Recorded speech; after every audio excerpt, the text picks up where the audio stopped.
You are listening to The Michael Batson Show.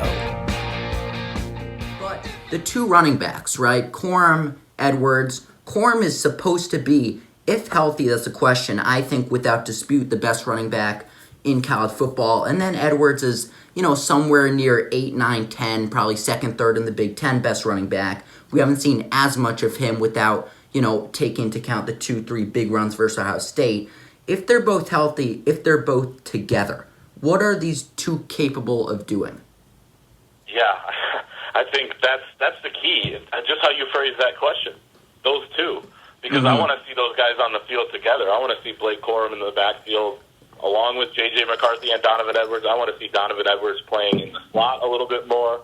And I think there's an opportunity to allow him to do that now that Ronnie Bell's moved on. Roman Wilson can play a little bit more outside.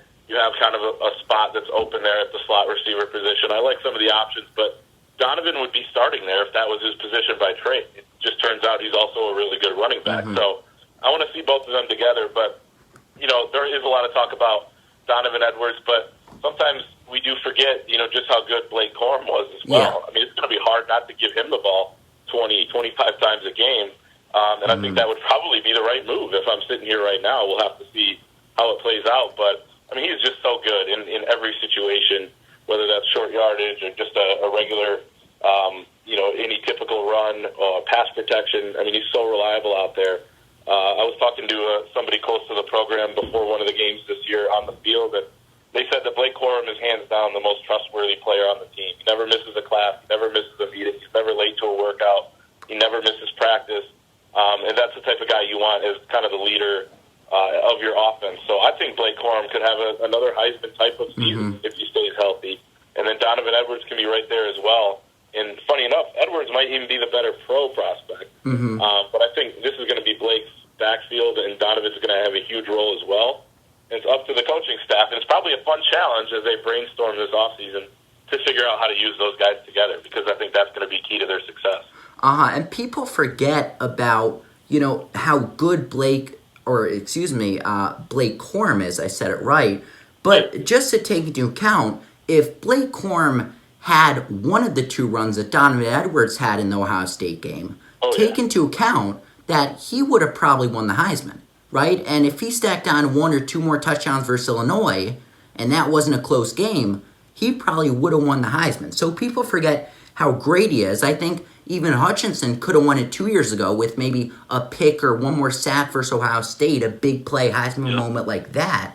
But how is Corum's health, right? How is his health? Because that's big in a running back. And is he tracking to be completely healthy for the opener?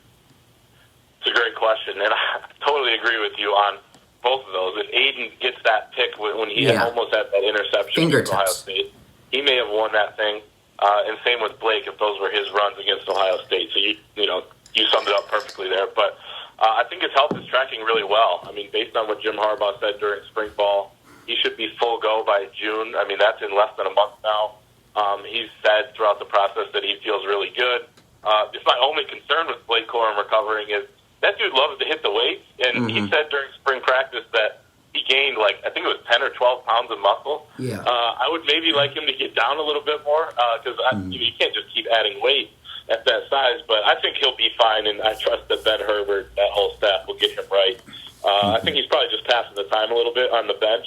I don't know if you saw the video of him putting up 30 reps of 225 there. But I trust that Blake Corum will be in really good health. Staying healthy is another thing, and that's going to be important. But the depth of the running back room, I think, is at its best point. Mike Hart said that this spring as well, that it's so much better than it was a year ago.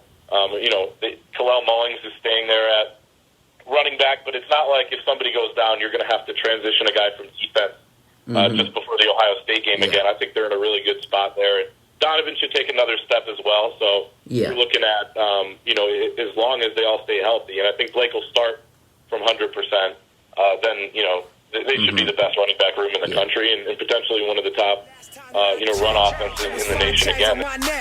It was no smut on my rap last time that I checked. They was selling zones in the set. Make $250,000, no sweat last time that I checked. I'm the streets voice out west. Legendary self-made progress last time that I checked. First you get the money. money, then respect, and the power and the hoes come next. Last time that I checked, I've been self-made from the dribble. I was